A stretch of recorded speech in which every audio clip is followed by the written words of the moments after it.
વર્ષ 2026નો માર્ચ મહિનો તે મેષ રાશિના તમામ જાતકો માટે શું લઈને આવી રહ્યો છે તેના વિશે ડિટેલમાં ચર્ચા કરીએ તો આ રાશિના તમામ જાતકો હવે તૈયાર થઈ જાઓ, કારણ કે આ મહિનો તમારા માટે ફૂલ ઓફ સેલ્ફ કોન્ફિડન્સ લઈને આવી રહ્યો છે અને સાથે સાથે તમારા કામ દ્વારા તમારા નામની બોલબાલા થાય તમારા વર્ક પ્લેસ પર, તમારા બિઝનેસમાં કે તમારી નોકરીમાં તેવા સંજોગો બનીને આવી રહ્યા છે. કારણ કે આ મહિનામાં તમે તે પ્રમાણેના બોલ્ડ ડિસિઝન લઈ શકો છો જેના કારણે તમે જીવનમાં ખૂબ આગળ વધી રહ્યા છો.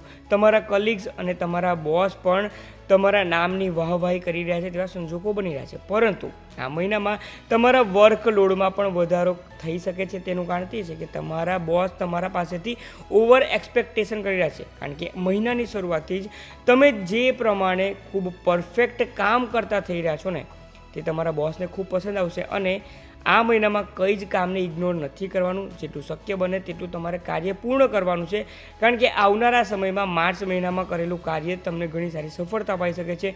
જોબમાં હોય, બિઝનેસમાં હોય કે કોઈ પણ આસ્પેક્ટિવ હોઈ શકે છે.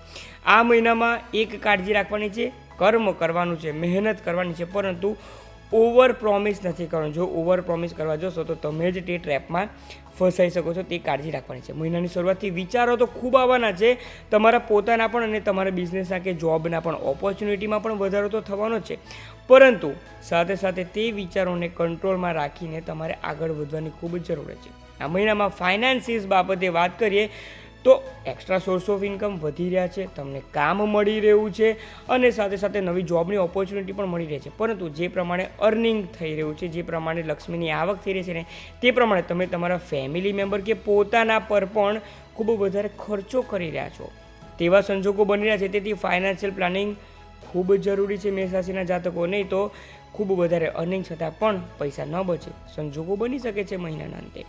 સ્વાસ્થ્ય બાબતે ચર્ચા કરીને તો આ મહિના તમારે પગનો દુખાવો અને માઇગ્રેનની ખૂબ વધારે તકલીફ રહી શકે છે, તે કાળજી રાખવાની છે. તો આ તમામ રીતે જો તમારે કાળજી રાખશો તો આ મહિનો તમારા માટે ઘણો સારો સાબિત થઈ શકે છે. ઉપાય શું કરવાના છે?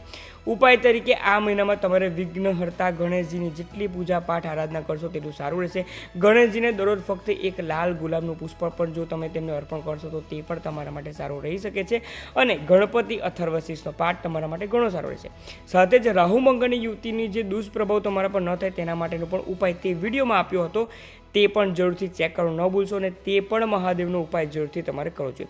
તો જો માહિતી પસંદ આવી હોય તો મેષ રાશિના તમામ ફ્રેન્ડ્સ અને ફેમિલી ગ્રુપના જાતકોને માહિતી શેર કરો અને માર્ચ મહિનો તેમના માટે ઘણો સારો છે તે તેમને જણાવવામાં મને મદદ કરો. કમેન્ટમાં હર હર મહાદેવ લખવાનું ન ભૂલશો. આપ સૌમાં રહેલા શિવ તત્વને મારા વંદન. ઓમ નમઃ શિવાય.